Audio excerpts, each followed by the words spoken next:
aproximadamente una hora y media máximo. ¿Cómo, perdón? Más o menos entre una hora y una hora y media, Ok, por lo ok. regular. Gracias. Sí, igual y voy aprovechando, ¿no? Se supone que la clase tiene 4 horas en total. De esas va a ser un momento de videoconferencia. Hay otra parte de las 4 horas que los dos trabajan. Perdón, ok. Sí, por ejemplo, yo trabajo de 3 a 7 de la noche y en el trabajo nada más me permiten estar un ratito pues en el teléfono como ahorita estoy, Ajá, pero ya después me pongo los audífonos, pero pues no es lo mismo porque como estoy atendiendo a la gente, claro. no escucho bien, pues pues Sí. no puedo tener la atención completa. Ok. A ver, entonces le pregunto a Sofía. Sofía, ¿cómo es tu trabajo? ¿De qué hora a qué hora haces? Yo salgo a las 6, pero tengo que tomar camiones para mi casa y como ahorita está lloviendo en las noches, sí me tardo en llegar. Pero el semestre pasado también el maestro nos permitió salir temprano. También le queríamos comentar. Sí, sí, bueno, claro. O sea, em, sí, es más o menos de las 4 a las 5. Las dos pueden asistir a la videoconferencia, estoy entendiendo, aunque puede ser un poquito complicado la atención en tu caso, Nayeli, pero sí puedes estar asistiendo. Sí, sí, profe. Ok, muy bien. Igual si en algún momento de la clase pues tienes que estar atendiendo ahí la parte laboral, ya después en la videograbación podrías, si quieres, volver a checar la información. Ujú. En algunas de las clases que vamos a revisar están como bastante específicos los procesos y de repente sí requieren de estar atendiendo de forma así como muy directa, ¿no? Em, Salen temprano, por esa parte no hay problema, ¿no? ¿Qué más? Bueno, me regreso a esto. Entonces es un ratito de videoconferencia. El otro rato de las 4 horas es para lecturas. En todas las clases hay lecturas. Y en la otra parte de las 4 horas se supone que está dedicada para que hagan las evidencias. Entonces es más o menos unas 3 horas para lecturas y evidencias y aproximadamente una hora para videoconferencia. Estamos empezando un poquito tarde, entonces yo voy a tratar de avanzar también lo más rápido posible para que nos pongamos al corriente. Ujú. En total, en esta materia tenemos 12 temas. Entonces, yo calculo que si vamos avanzando así uno por uno, tal cual, hacia el final de la materia debemos de cerrar así como con el tercer corte de CIAF, sin demasiada presión adicional. Ujú. Les presento la pantalla. Pantalla, saluda. No, no es cierto. Ahí va. En, en Classroom, ahí ahorita tienen del lado izquierdo la pantalla de Classroom. Ya están apuntados todos los temas que vamos a estar revisando. Eh, Cada uno de los temas, ahorita vamos a abarcar la sesión uno y 2. Cada uno de los temas, si lo abren, adentro trae instrucciones específicas de qué es lo que hay que construir. A veces trae videos, a veces trae textos, eh, a veces trae diapositivas. También en las carpetitas de Classroom, en muchas ocasiones tienen ya un video de la clase que di de esta materia el semestre pasado. Entonces por ahí yo les podría encargar que le pongan atención como a la fecha del video, porque van a tener dos videos, el del semestre pasado y el de este semestre. Uh -huh. No está en todas las clases, está en algunas clases en las que considero que quedó más o menos eh, bien, bien la información, ¿verdad? Bueno, ese es por un lado. Entonces tenemos una hora de videoconferencia, una hora de lectura y más o menos una hora, hora y media de construcción de evidencias. Por evidencias, hay de varias rutas, ¿no? A veces les dejo un listado de preguntas que tú vas respondiendo acerca del tema. A veces te pido que hagas alguna videograbación, a veces es un mapa conceptual, a veces es un pequeño resumen. Si no tiene referido específicamente la forma de la evidencia, entonces está abierta a tu propio criterio, ¿no? La evidencia tiene como objetivo que yo pueda confirmar que tu aprendizaje lo estás produciendo. Uh-huh. En ese sentido, pues tiene que contener como datos básicos del tema, las palabras clave tal vez, tiene que contener el nombre del autor, tal vez la fuente de información en la que obtuviste los datos. ¿Qué más? O si la referencia, el enlace al hipervínculo donde sacaste la información, si es que hubiera en alguna de las evidencias información que investigar. O directamente puedes sacar la referencia de la evidencia desde la lectura. Ahorita le voy a dar clic en la sesión número 2 al texto de Martin Buber, ¿no? Este es un texto por ahí bastante extenso. Dura 34 páginas, no, tiene una extensión de 34 páginas. Si la evidencia es muy grande, por ejemplo, en este caso es todo el libro que se llama Yo Tú, de Martin Buber. Si es muy extenso, yo te pediría que por lo menos trates de leer unas 20 páginas, ¿no? En ocasiones les pego libros completos. Y a veces en la referencia te digo, pues lee tal capítulo, o a veces en la referencia te digo, lee lo más que puedas. Si es lo más que puedas, puedo hacer que selecciones un capítulo que te llama la atención y a partir de ese capítulo construyes tu evidencia, ¿no? Pueden ser en computadora, pueden ser a mano y pueden ser también a partir de alguna aplicación que tú utilices en la red, ¿no? Canva o, por ejemplo, o Prezi, alguna de las plantillas de Google Docs o de Office. La evidencia está como muy abierta en cuestión de la elaboración. Soy bastante tranquilo con respecto a la evaluación de las evidencias. Todas las clases, por ahí, déjenme meter a esta tarea, todas las clases tienen por ahí una fecha en la que se supone que se tiene que entregar la información. Algunas de las fechas las tengo que corregir, por cierto, porque como hice un copiar y pegar de la clase del semestre pasado, esta fue del 7 de septiembre, por ejemplo, tiene las fechas de la clase anterior. Hasta el momento no les he planteado fechas límites. Tenemos 12 sesiones. Ay, ¿qué está haciendo esta máquina? Tenemos 12 sesiones. Y una cosa que les quería preguntar es si quieren que divida yo la carga de trabajo, como normalmente se divide, que sería aproximadamente unas 4 sesiones por cada corte de CIAF. Todavía no les asigno la fecha de entrega, pero como el primer corte de CIAF es de la semana del 20 al 24 de septiembre, eso es dentro de 2 semanas. Y eso implicaría que ustedes tendrían que construir 4 evidencias en esas 2 semanas. Igual serían 4 evidencias para el segundo corte y 4 evidencias para el tercer corte.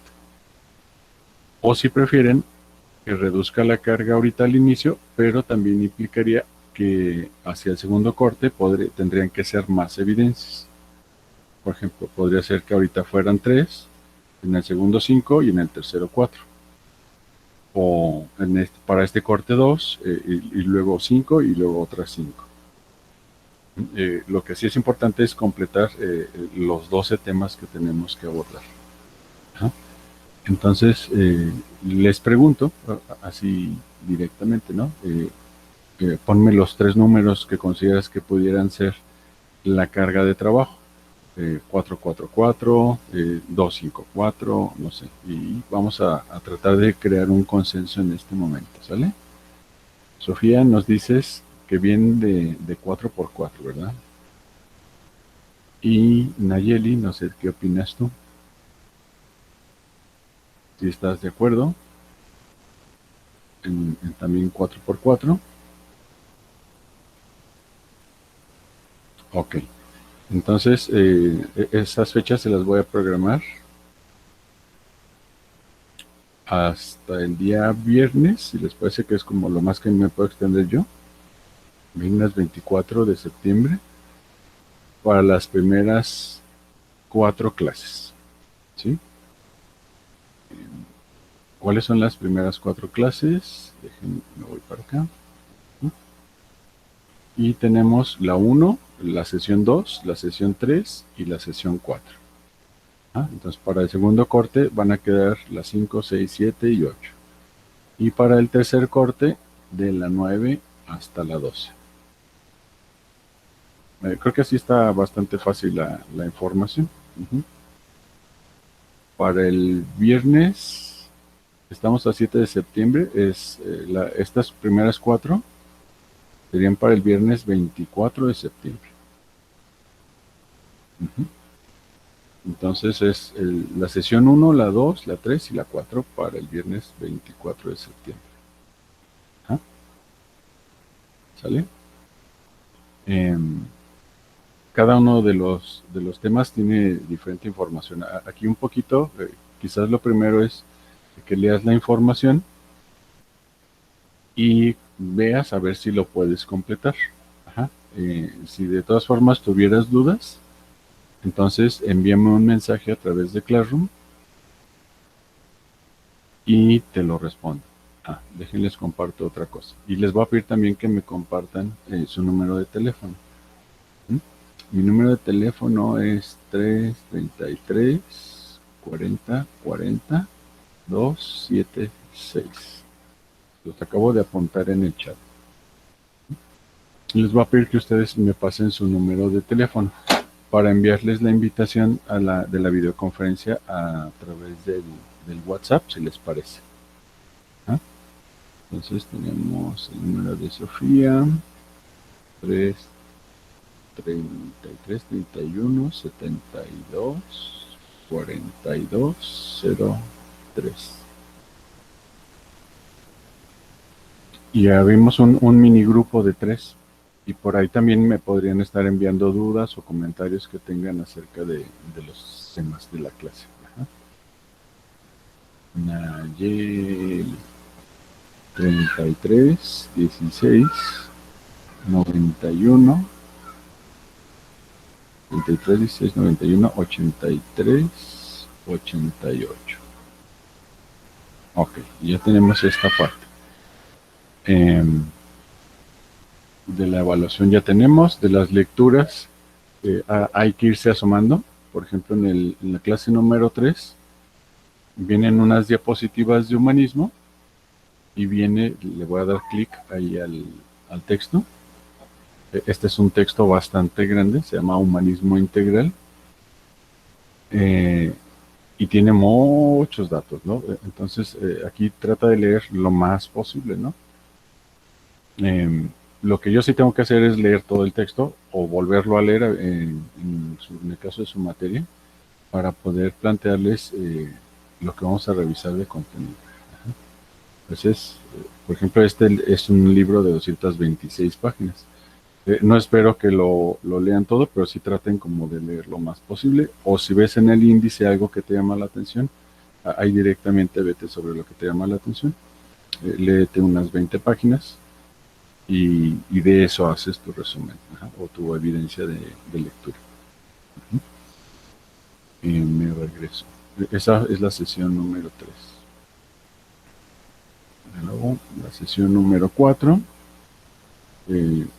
Bueno, les platico a manera general los temas, ¿no? Vamos a ver la psicología, que está más o menos desde 1900 hasta 1970. Ajá, esta materia no contiene todavía lo último que hay en psicología, pero sí tiene como todos los antecedentes previos que permiten la construcción de la base de las nuevas teorías. Ujú.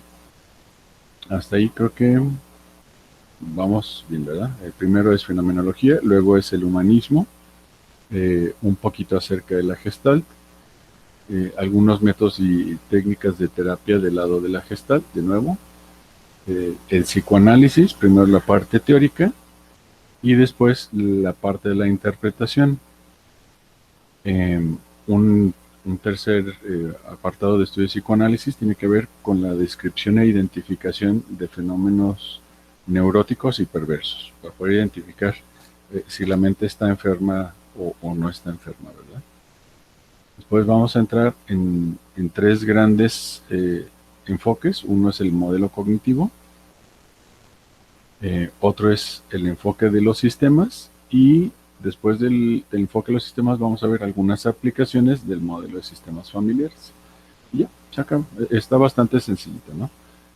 Es humanismo con Gestalt, psicoanálisis y luego los modelos de sistemas.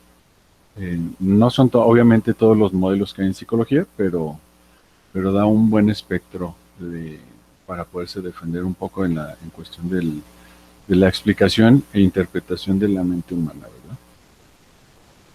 Bueno, ¿qué más? No sé si tengan alguna duda acerca de dónde encontrar la información o de la secuencia que vamos a seguir, eh, de las actividades que van a realizar. Todo claro, me dice Sofía. Ok, muy bien. Nayeli, ¿tampoco tienes dudas?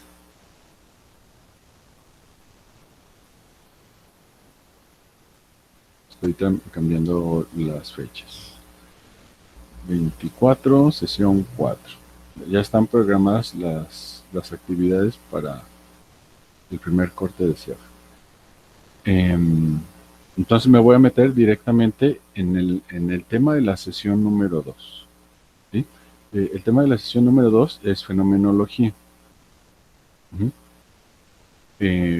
La fenomenología es un modelo teórico, filosófico, principalmente, que va a tratar de describir cómo funciona la conciencia. Entonces te pregunto, ¿no? Una idea muy sencilla. No me la respondas, ¿no? Voy a ir haciendo preguntas, pero a menos que te diga explícitamente que me las respondas, no me hagas caso. Ajá. Yo me guío a partir de una técnica que se llama duda metódica. Como, ir planteando preguntas ayuda a ir construyendo el conocimiento. Y eso les pregunto y me pregunto, ¿cómo me doy cuenta? ¿Cómo te das cuenta? Hacia 1800, 1900, todavía la toma de conciencia no es una idea que se considere como muy valiosa, ¿no? Por allá de 1860 empiezan a aparecer los primeros teóricos a los que se les empieza a ocurrir de que el ser humano puede ser descrito en su mente, ¿no? Entonces eso es lo primero que empiezan a tratar de medir y de cuantificar. ¿Qué tanta conciencia tiene el sujeto? ¿Cómo es que se da cuenta? Voy a abrir la diapositiva de humanismo y voy a ampliar la pantalla. Esa toma de conciencia obviamente va a estar tratando de explicar las preguntas básicas, ¿verdad? ¿Qué es lo que hace que tú o yo seamos seres humanos, ¿verdad? ¿Qué es lo que hace que podamos llamar a otra persona como humana o por qué algunas personas las hemos llamado como no humana, ¿no? Es que esa cosa es inhumana, eso que está haciendo el otro lo hace un animal, ¿no? E incluso de repente en la sociedad le atribuimos características de animales a la gente, ¿no? Es que es un perro desgraciado, ay, canijo, ¿no? Es que esa chica es una víbora, ¿no? Ese es un demonio, es un maldito. A ver, ¿en qué se basa la persona para generar ese tipo de atribución en el lenguaje, ¿no? Es que esa persona es muy inteligente, ok, pero ¿cómo le hiciste tú para saber que es inteligente, ¿no? ¿Qué mediste o qué cuantificaste? Esa es quizás la pregunta que se les empieza a ocurrir por allá de finales de 1800, ¿no? Y obviamente la pregunta que les va a aparecer es ¿en qué momento aparece la mente humana? Ujú.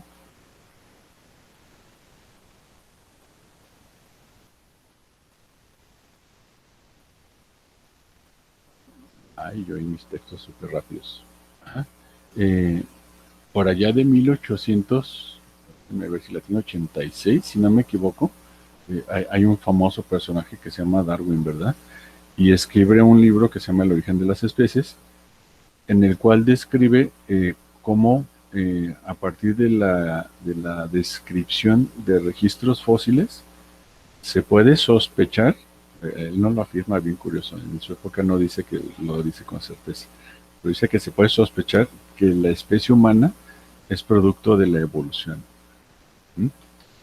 Eh, a partir de ese producto de la evolución, obviamente podemos pensar, ¿no? ¿Cuál de esos homínidos anteriores, si fue Cromañón o si fue el Australopithecus o si fue un changuito, eh, ¿quién es el primer organismo que tiene conciencia, ¿no? Esa es una. Y la otra es, ¿cuál es el primer organismo que tiene una conciencia netamente humana, ¿no? Obviamente los seres humanos nos diferenciamos de los animales, ¿no? Y una de las diferencias está en la conciencia, ¿no? La pregunta que están haciendo es, ¿de qué en especial se da cuenta el ser humano? ¿Mm? Una mamá chango ve a su changuito y lo va a cuidar. Entonces la conducta de las mamás humanas no es diferente de las mamás de los changuitos. También va a cuidar a su bebé, ¿sí? Eh, un, un primate, no sé, un chimpancé, por ejemplo, cuando se ve atacado por un tigre, empieza a gritar y alerta a todos sus amiguitos, changuitos, todos sus chimpancecitos que están alrededor. Y entonces todos se pueden proteger del tigre.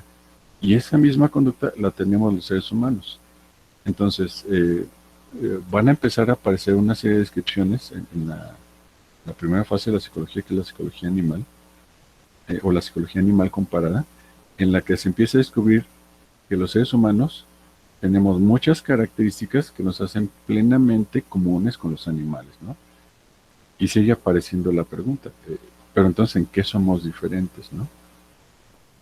Una de las respuestas fuertes va a aparecer en el uso de las herramientas. Ujú.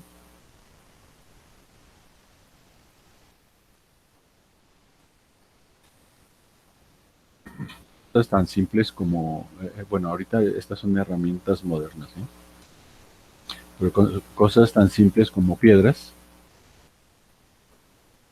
como la capacidad de crear fuego, como una chica, como la punta de una flecha, la construcción de un arco, o una cosa que sirva para escarbar en la tierra, para martillar, que son características netamente humanas, ¿no? No hay ningún animalito en el planeta Tierra que sea capaz de construir herramientas. Entonces, eh, eso tiene que ver con una conducta que es específicamente humana.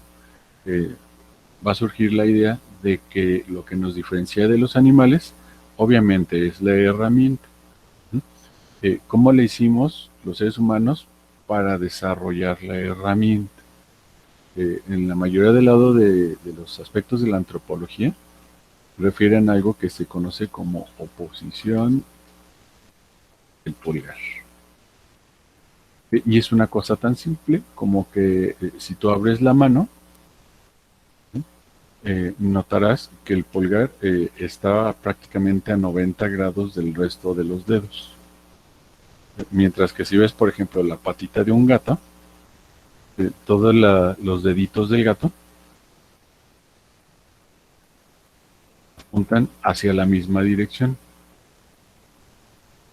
¿sí? Entonces, la oposición del pulgar es un fenómeno muy importante porque gracias a la oposición del pulgar aparece la toma, la capacidad de sujetar objetos. Por lo tanto, va a aparecer la capacidad de producir herramientas y de maniobrarlas, manipularlas, ¿no? Intenta que un gatito agarre una cosa y vas a ver que le cuesta mucho, mucho trabajo, ¿no? Porque no tiene un pulgar que se le oponga y esa modificación de la anatomía pues es esencial, ¿no? Los primates, muchos de los animalitos más avanzados empiezan a presentar la oposición del pulgar. Otra característica súper importante que descubren, que nos hace diferentes, es la aparición del lenguaje simbólico.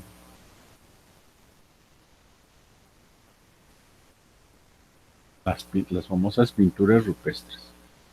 Aquí hay un dato interesante que dice que los primeros dibujos que hay de los seres humanos aparecieron cerca de 70,000 años atrás. Eso significa que ahí hay una posible respuesta a la pregunta de cuándo surge la conciencia humana, ¿no? Si lo que hace que nos demos cuenta es la capacidad de manipular objetos, de acomodar ladrillitos para hacer una casa, de acomodar ramitas para construir una choza, la capacidad de estar pelando una ramita para construir una flecha, y eso nos hace humanos. La otra es que nos podemos comunicar. Entonces, el rastreo va hacia esa dirección, ¿no? Los primeros instantes en los que aparece la conciencia humana tienen que ver con que el ser humano es capaz de representar su propia realidad a partir de algún tipo de grafo, ¿no? O de dibujo, o de pintura, o de un ícono, y eso va a representar lo que el sujeto humano cree que existe en la naturaleza, ¿no? Obviamente, si vemos las pinturas rupestres, hay algunas que no se parecen demasiado a los animalitos, ¿no?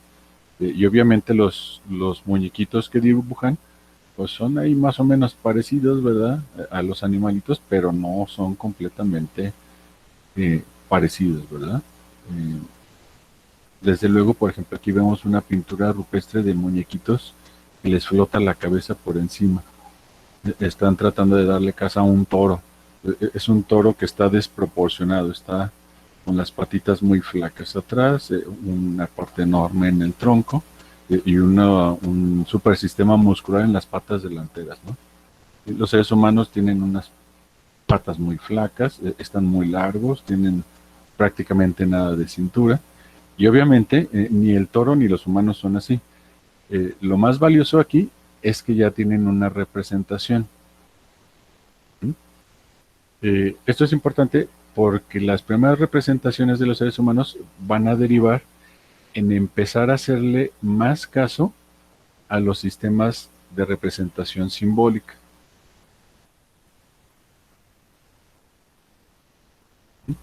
Y entonces se va a empezar a construir eventualmente representaciones que permanecen constantes dentro de la humanidad. Es decir, va a empezar a aparecer el lenguaje propiamente en el cual una enorme cantidad de pobladores, 50,000 pobladores, 500,000 pobladores, todos entienden exactamente lo mismo cuando ven la misma imagen.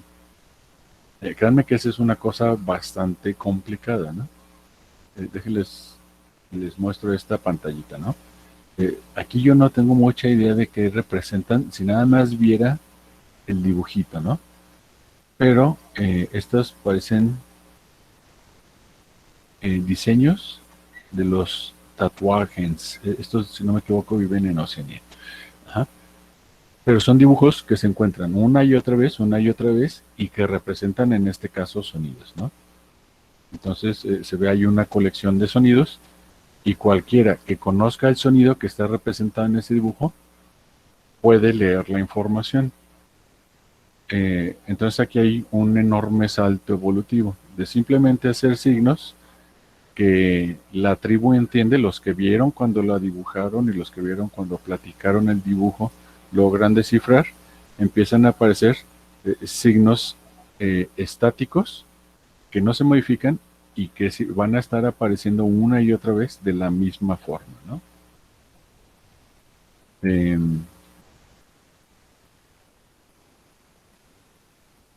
Una de las primeras versiones de alfabetos, de alfa, beta, gamma, delta, etcétera, se encuentra en la escritura cuneiforme, ¿no? Es famosa porque todavía se encuentran tablillas de arcilla y están escritas. Están divididas en casillas para representar cada casilla una palabra. Se hacían con una especie como de bisturí, que estaba un poquito más gordo en un extremo y más afilado en el otro. Entonces era más o menos fácil escribir estos alfabetos con esa herramienta. Y representan sonidos. Esa representación de sonidos obviamente da origen a toda la escritura. Las primeras dataciones de la escritura cuneiforme aparecen por allá del 8500 antes de Cristo. Si estamos en el 2000, entonces ya llevamos prácticamente unos 10.000 años, 10.500 años utilizando la escritura. A lo largo de todo ese tiempo, las representaciones simbólicas se les ha ido haciendo más caso. Y ahí hay otra explicación súper importante con la cual van a coincidir muchos historiadores. Ajá. Qué caray. Mismo. Perdón que me estoy peleando con mis faltas de ortografía. Siempre me peleo con mis faltas de ortografía. Mismo responsabilidad. Ahí está. Para que una persona logre producir su propia identidad, tiene que haber descrito el mundo con sus propias palabras. Y entonces tenemos un teórico que es Freud, que nos dice que por ahí los niños de 1 año y medio empiezan a adquirir palabras, y es bien curioso porque la cantidad de lenguaje que maneja un niño de 1 año y medio, de 2 años, es más o menos la misma que manejaba un mesopotámico por allá con la escritura cuneiforme, ¿no? La capacidad de comprensión de dibujos, de símbolos que tiene un niño de 1 año y medio es tan avanzada como el más listo por allá de los cromañones, ¿no? Ese cromañón que hizo la pintura rupestre, que dibuja un animalito y un monito con una flecha, puede entenderle la misma cosa que uno de los niños modernos de 1 año y medio. El niño de 2 años, que ya sabe hablar 1000 palabras, es a lo mejor tan listo como el más listo de los mesopotámicos. ¿Sí? Un niño de 3 años, 3 años y medio, que alcanza a dominar 4000 palabras, a lo mejor es mucho más listo que un griego o que un romano astuto, ¿no? Y tiene que ver así de forma muy directa con que la aparición del lenguaje produce la evidencia de inteligencia. Entonces, hacia finales de 1800, 1900, están analizando esta información que les estoy planteando, y ellos dicen, bueno, lo que tenemos que hacer entonces es estudiar la forma en la que cada sujeto utiliza las palabras para describir su realidad. Y va a emerger por primera vez en la historia un fuerte boom, una fuerte explosión cognitiva hacia la validación de la subjetividad. Es importante de nuevo, antes de 1800 hay muchas personas iletradas. Hay muchas personas que no tienen acceso a la educación, por lo tanto hay muchísimas partes de la población que se dedica a la agricultura, a la ganadería, etcétera, pero que no tiene un entrenamiento lingüístico avanzado como el que se ofrece a un niño de primaria moderna. Todavía hace 60 años, no sé, si tú le preguntas a un viejito de 70 años, de 60 años, ¿qué nivel educativo tiene? A lo mejor te dice, es que yo acabé tercero de primaria, segundo de primaria. Y eso significa que un niñito actual de que está en sexto año es más listo que ese viejito de 70 años. Sobre todo si le han ofrecido una educación basada en la ciencia, basada en el conocimiento, basada en relaciones causales, ¿no? Hacia finales de 1900, empezó a aparecer un boom en la difusión de la información y entonces mucha de la población empezó a tomar conciencia de que se podía manifestar a sí misma. Antes de que lo leyera la gente, pues hacía lo que el otro le pedía que hiciera, ¿no? Uno de los efectos del incremento en la aparición del lenguaje es de que en muchos lugares se empieza a abolir la esclavitud, por ejemplo. Entonces, entre 1850 y 1900, Inglaterra, Francia, España, Estados Unidos, México por acá de 1896, si no me equivoco, empiezan a abolir la esclavitud. Pero eso tiene que ver directamente con que el sujeto ya es capaz de referirse a sí mismo, ¿no? Y eso va a plantear una nueva forma de pensar al ser humano. Los seres humanos somos valiosos porque somos capaces de producir información. Y piénsenle ahí, ¿no? A quienes en la actualidad incluso consideramos más valiosos, a los que tienen una maestría, un doctorado, o a los que acabaron la secundaria. Y aunque obviamente todos los seres humanos somos iguales, en la escala social sí reciben más recursos, más ventaja los que han estudiado más, ¿no? Entonces, hacia finales de 1800 va a empezar a aparecer una versión del humanismo que se llama humanismo existencial. Como empieza a haber mucha gente que escribe desde su propia visión, empieza a haber un boom en los estudios, un boom en la parte de conocimiento científico, empieza a descubrirse que el ser humano es diferente, ya no dependen de la visión de Dios, ya no dependen de la visión religiosa, empiezan a aplicar, por ejemplo, el método de Descartes, empiezan a describir de nueva forma los astros, se descubre que la Tierra no es el centro del universo, y entonces la gente se empieza a animar a construir su propia historia. Cuando el sujeto empieza a producir eso, empieza a reconocerse que en la humanidad hay existencia de muchas otras variantes de seres humanos, ¿no? No están nada más los que venían en la Biblia, no están nada más los que decía el patrón o el hacendado, ¿no? Hacia 1910 aparece la Revolución Mexicana, ¿no? Y tiene que ver con eso, ¿no? Empieza a haber una corriente de pensamiento muy fuerte en la cual las personas empiezan a creer que tienen derecho en sí mismas. Y esa es una idea que no se les había ocurrido antes, ¿no? No así de forma tan masiva.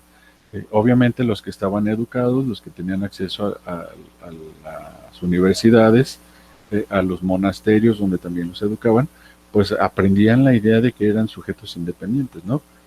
Pero el resto de la población, el campesino que ni siquiera sabía leer, el minero que ni siquiera sabía identificar y si le estaban pagando de forma justa o forma injusta, una vez que empieza a aprender a hacer cálculos matemáticos, empieza a leer y luego empieza a leer una constitución que dice que tiene que tener un sueldo justo, se empieza a percatar de que su existencia es valiosa, ¿no?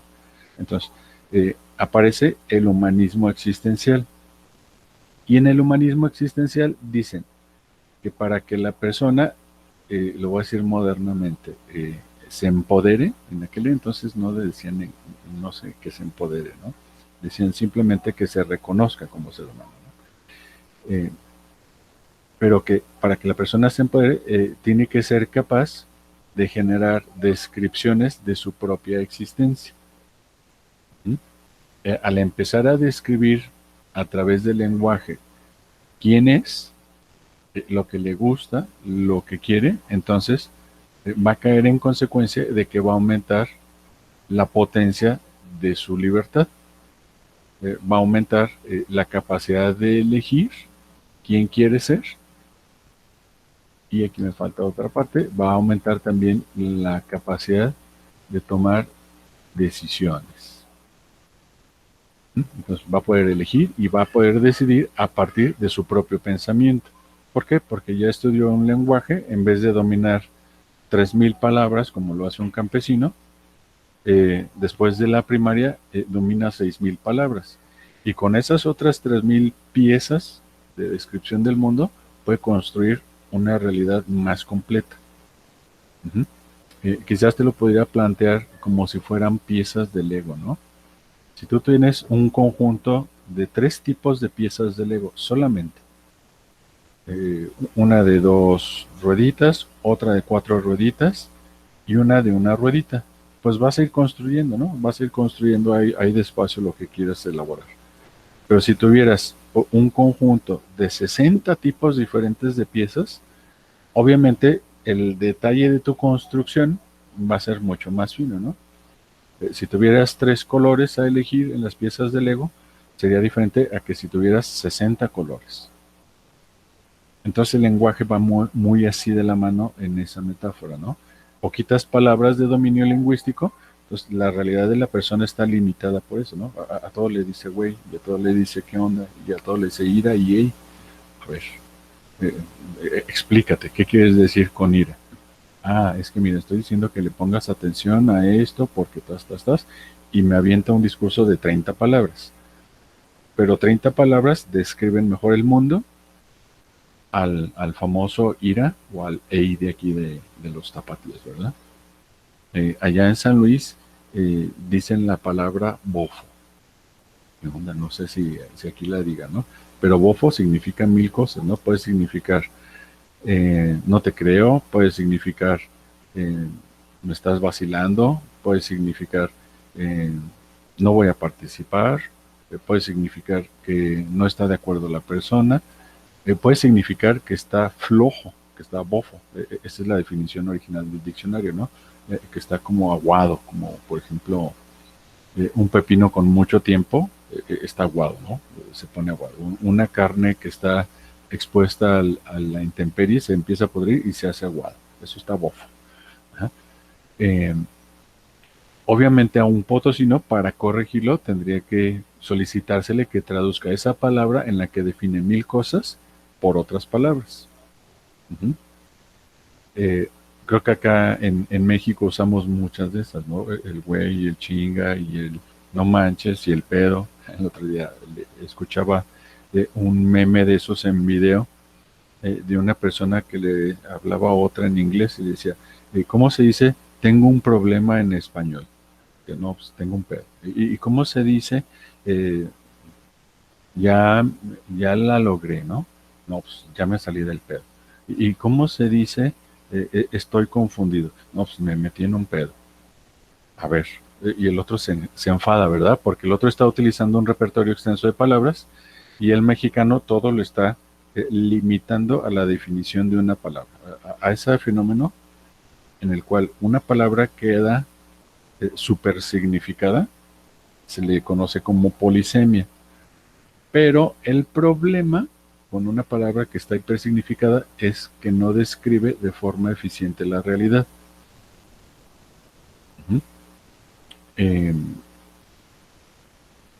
Déjenme voy al alemán aquel Freud.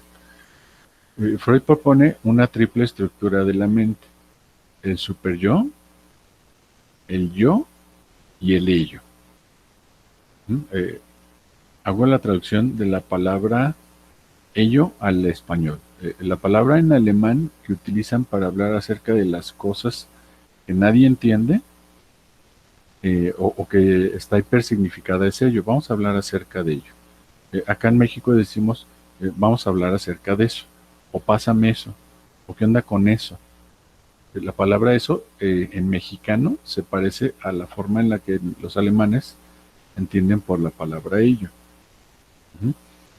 Entonces, lo que va a aparecer con los lingüistas, con los psicólogos de la época, es que dicen, es que no podemos utilizar ese tal tipo, tal categoría de palabra para describir extensiones grandes del mundo. Lo que tendríamos que hacer es agarrar esa palabra y cuestionar el significado. Y ahí entonces ellos van a inventar un método súper poderoso que tiene que ver con tratar de describir al humano de una forma más extensa. Déjenme, voy a abrirles una diapositiva. Aquí está. Y a ese método se le conoce como método fenomenológico, ¿no? ¿Sí? Y llega la persona y dice, es que tengo un problema. Ok, la palabra problema puede referir a miles de cosas, ¿no? ¿Cómo le hacemos para entender mejor qué es un problema? En el humanismo existencial, en el humanismo fenomenológico, van a decir, pues tienes que preguntar sobre la misma palabra una serie de preguntas. ¿Qué es eso? ¿Ah? ¿A quién le está pasando? ¿Por qué le está pasando? Aquí ya la puse mal. Las voy a tener que corregir de mis faltas de ortografía. Otra pregunta es ¿cuándo? Otra pregunta es ¿cómo? ¿Mm? Una pregunta más es ¿para qué? Y otra pregunta es ¿dónde? Entonces, cuando una persona habla acerca de eso, o habla acerca de ello en alemán, es que ¿de qué vamos a hablar? Pues de ello. Ay, ay, ay. ¿Me estás hablando de qué? ¿Qué es el ello? Ujú. El método fenomenológico que descubre a un autor que se llama Husserl, dice, pues le vas a aplicar estas preguntas. ¿Qué es más la palabra que está ambigua? ¿Qué es el ello? ¿Ah? ¿De quién habla acerca de ello, no? ¿Por qué hablar de ello? Ujú. ¿Cuándo hablar acerca de ello? ¿O cuándo apareció ello, no? ¿De cuándo ocurre ello? ¿Cómo ocurre ello? Si se fijan, en alemán como que no tiene tanta lógica lo que estoy diciendo. La voy a hablar en español. ¿Qué es eso? ¿De quién es eso? ¿Por qué está pasando eso? ¿De cuándo está pasando eso? ¿Desde cuándo ocurrió eso? ¿Cómo es eso? ¿Para qué es eso? Si se fijan, la palabra eso en español tiene como mayor significado porque tiene que ver con que acá los mexicanos utilizamos la palabra eso como un comodín. ¿Mm? Si me regreso acá a esta cuestión de los aprendizajes históricos,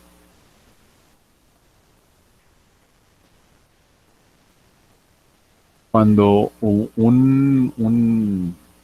no sé, uno de esos homínidos anteriores ve una imagen, entiende exactamente lo mismo, ¿no? Dice, es que mira, ese trae una flecha y con la flecha la lanza, le está apuntando a este de acá. Además, estos traen unas bolas acá arriba. Ay, no se me había ocurrido ponerme una bola. ¿De qué sea la bola? Pues, y entonces, simplemente con ver la imagen, les aparece la idea.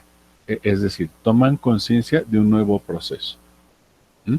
Esa es la función del lenguaje. No obstante, por ejemplo, aquí en la pintura rupestre, pues no viene la técnica específica para construir el escudo, ¿no? O no viene la técnica específica para construir una lanza.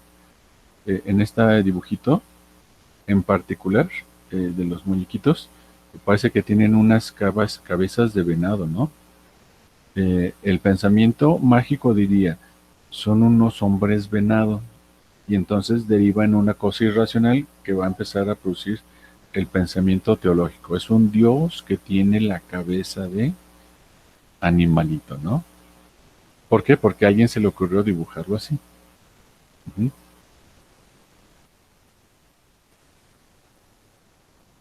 El Dios chacal, por ejemplo. Y entonces, como a alguien se le ocurrió dibujar a un animalito así, los siguientes interpretan que en realidad hubo un ser humano que tiene la cabeza de chacal. El lenguaje tiene dos grandes niveles. El nivel más primitivo de interpretación, que es el que se maneja más hacia la infancia, o más de forma primitiva es el nivel simbólico. Y el otro nivel que va a proponer la fenomenología es un nivel de tipo conceptual, ¿sí? Fíjense, el chamán histórico. Por aquí me va a salir uno, por aquí me va a salir uno, ahí está uno. Obviamente, aquí en esta imagen se puede apreciar que el chamán de la antigüedad mató a un animalito y se puso la piel del animalito en la cabeza, ¿no? Pero ¿cómo lo representas? La pintura rupestre hace una correcta representación de eso, ¿no? Es simplemente un contorno, es una sombra, y entonces pues hay que dibujarlo con la cabeza de venado, con la cabeza de oso, pero no significa que existan seres humanos con cabezas de oso. ¿Mm? Entonces el humanismo precisamente lo que va a tratar de describir es qué es lo que el otro observa, cómo lo describe, cuándo ocurrió, por qué lo está describiendo de esa forma, por qué se está interpretando de esa manera, ¿no? Y entonces, a partir de ese tipo de preguntas, de cuestionamientos, lo que va a obtener es algo que en fenomenología se conoce como esencia. ¿Mm? La esencia va a ser una palabra que define de una forma mejor y más precisa, más específica, la palabra que estaba ambigua. En vez de estar hablando acerca de eso, que es el tema de la clase, les estoy hablando específicamente de la representación diferenciada que hay entre el símbolo y el concepto. El concepto es extenso, requiere de una secuencia grande de palabras, requiere de un párrafo de 3 renglones, mientras que el símbolo es como la pintura rupestre, ¿no? Simplemente requiere de un dibujito pequeñito. El símbolo se comprende a la primera, más o menos, pero también la comprensión que da el símbolo es mucho más limitada, mientras que la comprensión que da el concepto es mucho más extensa. Ahora, vamos a aplicar eso precisamente a lo humano.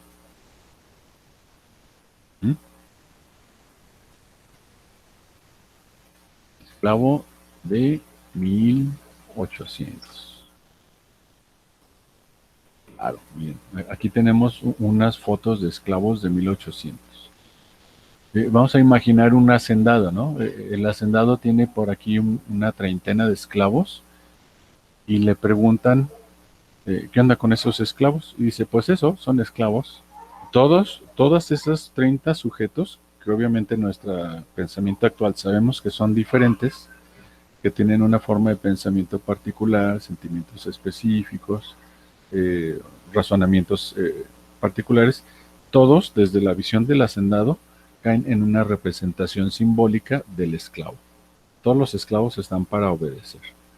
Oye, pero fíjate que ese esclavo está sufriendo, tienes que hacerle un proceso de intervención médica, terapéutica, tienes que ayudarle con los recursos económicos, darle un financiamiento. No, nada de eso, es un esclavo, los esclavos no tienen derechos.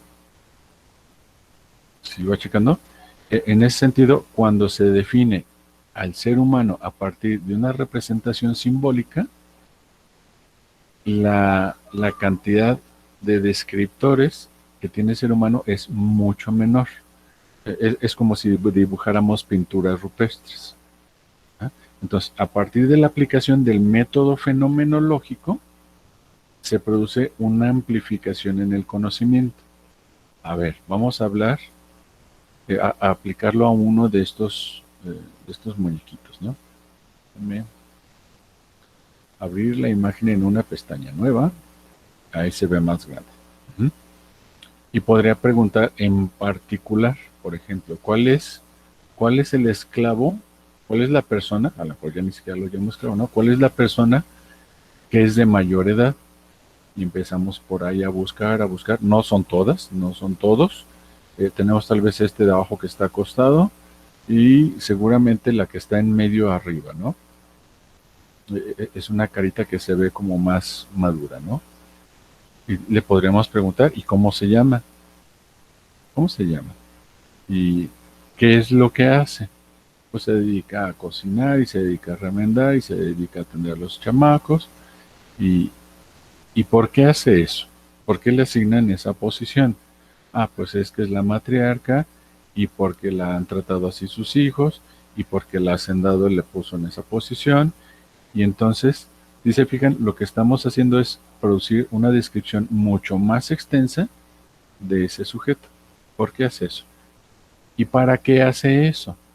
Ah, pues lo hace para evitar el castigo, para que le den de comer a los otros, para que la hacienda vaya bien, para que no la vayan a ahorcar, para que no la vayan a aventar al río y se ahogue, porque decían que los negros se morían, no sabían nadar y se morían. No es cierto, digo, son tan buenos nadadores como los demás, pero muchos se escapaban y al caer al agua, como nunca habían estado en el agua, siempre habían vivido en las haciendas, pues se ahogaban. ¿Por qué hacen eso? ¿Cómo son los sentimientos de esa mujer? Ah, caray, pues eso, todo esto ya nos está dando más información, ¿verdad? ¿Cómo son las formas de canto de esa mujer? ¿Qué canciones le gusta cantar? Y entonces, la idea del método fenomenológico es empezar a aumentar la cantidad de descripciones del ser humano. Acuérdense que estamos por allá de 1900, empieza a aparecer en la cultura la capacidad de escribir y entonces como ya hay mucho más información y se le empieza a preguntar, empiezan a aparecer grandes narraciones de sujetos específicos. Actualmente lo conocemos como biografía, ¿no? Te lo planteo de una forma así que te resulte como muy obvio, ¿no? Si tú buscas la biografía, por ejemplo, de Steve Jobs, que es un cuate actual, te vas a topar con 30,000 páginas que contienen la información solamente de Steve Jobs, ¿no? Me voy para atrás. Si buscas la biografía de una famosa, por ejemplo, de Cleopatra, es de las más famosas, ¿no? Te vas a topar con 5 libros nada más que hacen referencia a ella. Pero no hay 30,000 páginas, ¿sí? Vamos a imaginar uno de los esclavos de Cleopatra. Si buscáramos la biografía de ese esclavo, pues no, a lo mejor ni el nombre aparece. Dice que Cleopatra tenía esclavos, pero no dice ni nombres, ni formas de vestir, ni dónde vivían, ni qué comían, ni no hay ningún tipo de descripción de la forma fenomenológica en la que experimentaban su vida, ¿no? Entonces creo que ahí hay como un muy buen ejemplo. Hacia 1900 la gente empieza a aprender a escribir lo que le pasa a los sujetos, aparecen las biografías y entonces se va a empezar a alcanzar un conocimiento mucho más extenso y amplio del ser humano. Ese aumento en el conocimiento obviamente va a empezar a hacer eclosión. La eclosión es lo que le pasa a los pollitos en el huevo, ¡puc!, se rompen. Va a empezar a eclosionar la subjetividad. Y entonces la eclosión de la subjetividad va a derrocar formas de pensamiento anteriores. Por ejemplo, una forma de pensamiento anterior es la idea de los reyes o de los imperios. Hay un solo rey y todos deben de obedecerle a él, ¿no? Porque es el único del que se ha escrito. De Cleopatra se han escrito 5 libros y del esclavo ninguno. Pues es más valiosa Cleopatra, ¿no? No tiene que ver con que sea más valiosa, sino que es más conocida. Y hay mayor cantidad de personas que tienen acceso a su biografía. Entonces, hacia 1900, a un esclavo negro se le ocurre redactar su historia. Hay una película bonita de eso, se llama 12 años de esclavitud. Por extrañas razones, ese es un esclavo que logra acceder a la capacidad de escribir y pues lo capturan, pero él escribe su historia. Lo capturan igual que a otro 500,000 de esclavos en su zona, ¿no? Pero ese otro 500,000 de esclavos, ninguno sabe escribir. Lo único que él hace es describir el fenómeno, los fenómenos de experiencia que le están pasando. Y entonces, como lo logra escribir y su escrito es tan claro, por allá de hace unos años, es del 2013 esa película, promueven la creación de una película. Obviamente el libro ya estaba desde antes, ¿no? Está basado en una historia de un esclavo real. Ujú. Em, Esa es como la importancia del método fenomenológico. Si el sujeto es capaz de expresar, no nada más de hablarlo, esa es una parte importante, ¿no? Las palabras se las lleva el viento, pero las escrituras, aunque sean en una tablilla, no desaparecen. Ajá. La cosa escrita en papel construye una evidencia que genera demostración de un proceso, demostración de la existencia de un ser humano. Y esa es como la gran intención del humanismo hacia finales de 1900, ¿verdad? Obviamente van a ocurrir otro tipo de funcionamientos a partir de esta nueva forma de pensar, ¿no? Se van a modificar los dilemas. Si yo en una historia leí que el esclavo se escapó, y en otra leí que el esclavo juntó dinero y pagó su libertad, y en otra historia leí que el esclavo mató a su hacendado, y en otra leí que se coordinó con sus compañeros y derrocaron al hacendado. Entonces, yo tengo ya muchas opciones, ¿no? Mi opción de que no sabía qué hacer con mi hacendado que me golpea y que no me da de comer, en cuanto yo empiezo a leer las otras historias, me doy cuenta, ¿verdad? Y entonces el dilema de si me dejo golpear hoy o me dejo golpear mañana, si lo obedezco ahorita o lo desobedezco y me mata, empieza a desvanecerse. ¿Sí va checando? Eh, Va a empezar a producirse un fenómeno interesante que tiene que ver eh, con generar una moralidad subjetiva, ¿no? Cada quien, esa es la famosa idea tan actual y tan vigente, ¿no? De que cada quien tiene derecho de elegir su propia forma de interpretar el mundo, ¿no? Es que si para mí está correcto, entonces así está bien. Claro, en 1900 dirían, órale, como tú lo quieras vivir, pero escríbelo, ¿no? Escríbelo porque así tu expresión va a generar que alguien más lo pueda leer y entonces tienes la validación social. Si no lo escribes y nada más lo dices, pues quien te escuchó, mientras se acuerde, a lo mejor te hace caso, ¿no? Pero si lo escribes y lo publicas, entonces va a generar un tipo de proceso social más extenso y se va a estabilizar la propia identidad, ¿verdad? Va a modificar la forma en la que se lee, por lo tanto, los sistemas morales y va a modificar la forma en la que se leen los funcionamientos éticos. ¿Ah? ¿Va más o menos? Fácil hasta aquí. Y bueno, esta es como la primera fase de la materia, ¿no? El objetivo es que tú te enteres de que existe el análisis fenomenológico. Responde a esas 7 preguntas, son muy fáciles: qué, cómo, cuándo, por qué, para qué. Acuérdate de todo lo que le puedes preguntar, ¿verdad? A una persona.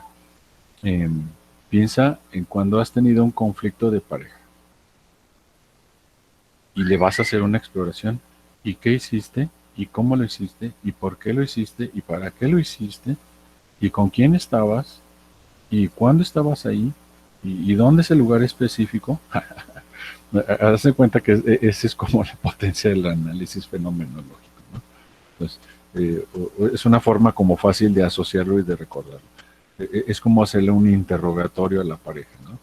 A ver, qué, cómo, cuándo, por qué, para qué, con quién, cuántas veces, en qué momentos, ¿no? De qué pensaste antes, pero cuál era tu intención y cuál era tu sentimiento. Entonces, si eso se redacta, se produce un tipo de conocimiento fenomenológico que va a ser la base para el conocimiento avanzado de la ciencia en psicología. Es la primera fase, es la fase descriptiva.